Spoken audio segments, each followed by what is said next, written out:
Okay, Assalamualaikum warahmatullahi ta'ala wabarakatuh. And good morning, it's everyone, especially to you, Ma'am Shah. So, we are the Group 7 po with Jehan Sulaiman. So, our topic for today is all about the 6 core claims of globalization. So, ipapaliwanag natin ngayon kung ano ba ang claims of globalization. 6 na claims of globalization. Okay, let's proceed to our topic. What is globalization? Ano ba ang globalization? So, according to Michael Frieden, the globalization because it represents a consistent set of ideas and beliefs about how the world is connected. According kay Michael Frieden po, ang globalization po is the how to connect in the world, no, of beliefs, of idea, our people po. Kumbaga, paano ba nagiging konektado ang mga idea o paniniwala ng tao dito sa mundo? Okay. The first claims of globalization. Discuss the core concept of globalization with focuses in the liberalization and global integration of market. So, ano ito siya? It means liberalization and global integration of markets refers to the process of removing trade barriers and promoting the free flow of goods. So, ibig sabihin ng first of claims of globalization po natin, ma'am, ay tumutukoy sa integration of market, no? So, removing the barriers. So, kapag ang isang word o isang globalization o isang bansa ay ito ay nangangahulugan at ang globalization at pangdaigdigan integrasyon ng mga merkado at tumutukoy sa proseso ng pag-alis ng mga hadlang sa mga merkado o kalakal, mga hadlang sa mga kalakal at pagtataguyod ng malayang daloy ng mga kalakal. So, halimbawa, ang trade liberalization, kumbaga, ito ay isa sa mga halimbawa ng integration o global integration of market. So, kapag may tinatawag tayo na trade liberalization. So, ito ay kapag naging naalis ang hadlang o mga hadlang patungkol sa pagmamarket, ay posible ang ating bansa o ating globalization ay magkakaroon ng pag-unlad, no? Magkakaroon ng magandang opportunities ang mga tao sa ating bansa. Okay? The second claims of globalization is specify that globalization is inevitable and irreversible, contrary to what the anti-globalized. So, according to Stinger, is actually observed by national leaders, the likes of which include President Bill Clinton and Speaker Manuel Villar. So, ang pangalawang globalization na ito o claim of globalization ay tumutukoy sa globalization ay hindi may iwasan at hindi may babalik sa lungat po sa sinabi ng ating mga globalized. Ayon kay Stinger, talagang sinunod po ng mga pambansang pinuno sila President Bill Clinton at Speaker Manuel Villar. So, okay, nangangahulugan nito na ang globalization ay ang proseso kung saan ang mga bansa ay naging magkakaugnay, no?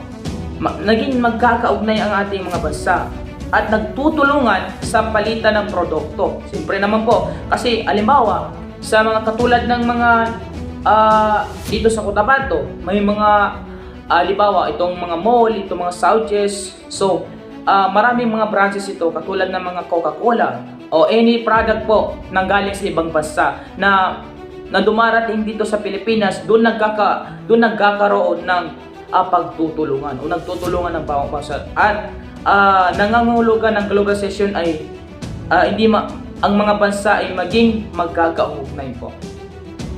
Okay, the third glimpse of globalization is the argues that nobody is enhanced of globalized, and certainly not even the most powerful country in the world. So ang ibig sabihin nito ay sa argument ito ay nangangahulugan o nagpapahiwatig na walang sino mang tao o grupo o bansa na ay kumukontrol o namamahala sa buong proseso ng globalization.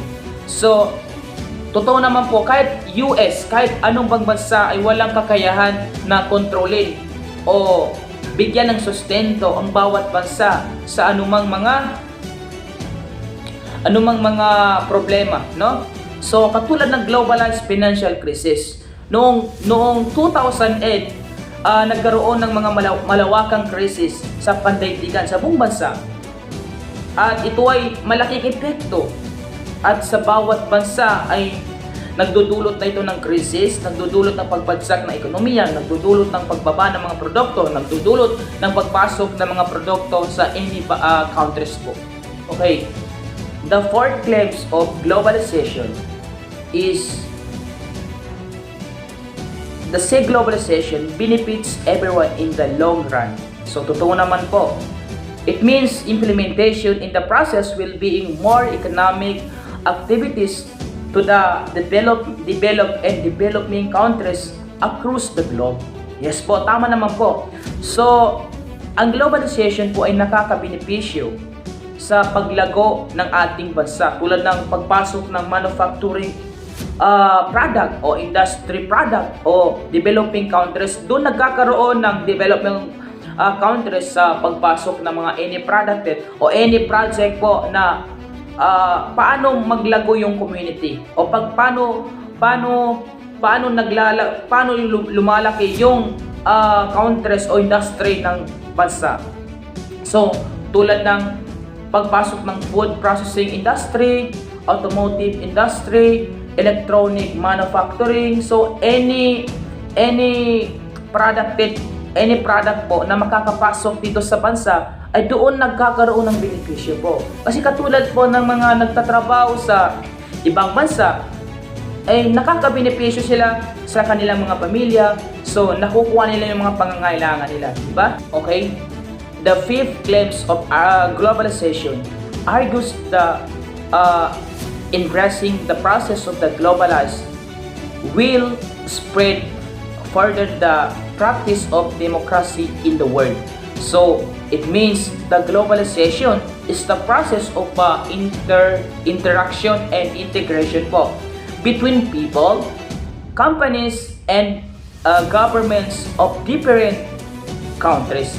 So, ang ibig sabihin nito, ang halimbawa na nito, kumbaga ang ibig sabihin nito ay pagsasabi ng mga pagtanggap ng proseso ng globalization ay nagiging daan upang mas palawakin ang paggamit ng mga demokrasya sa buong mundo. Halimbawa, ang pagsasabi ng globalization o ang mga globalization ay nagpapalawak ng paggamit ng demokrasya at pagkakaroon ng access ng mga tao sa kalawakan sa malawakang na impormasyon at teknolohiya. So ito na yung ang globalization po ay ito na yung sinasabi na pangmalawaking paggamit. Halimbawa ng computer, internet. So nagkakaroon ng communication ng bawat tao dahil sa internet. So doon pumapasok na lumalawak yung paggamit ng demokrasya at pagkakaroon ng access ng mga tao. So, nag-a-access yung mga tao about sa mga teknolohiya, na makabagong teknolohiya. Nag-a-access yung mga lifestyle po nila. Nag-a-access po yung mga pamumuhay nila about which is sinasabi diyan natin dito yung mga ginagamit nila na makabagong impormasyon at teknolohiya. Okay, the last one of the six core claims of globalization. The sixth claims of globalization argues that globalized require the global war or terror. So, it means the globalization bring connectivity and interaction between the countries through trade, technology, and communication, people, product. So, ang globalization ay nangangailangan ng pangdaigdigang digmaan laban sa terorismo, no? So, ito ay nagpapahiwatig na kailangan ng pagkakaroon ng isang mapagkakatiwalaan na leader sa gitna ng globalization. Opo. Kasi kung di tayo magkakaroon ng magandang leader, so paano na yung globalization natin? Ano na ba ang mangyayari sa globalization natin? So halimbawa, pagkakaroon ng pandaigdigan kooperasyon laban sa terorismo at pagkakaroon ng international na mga kasunduan at mekanismo laban sa terorismo.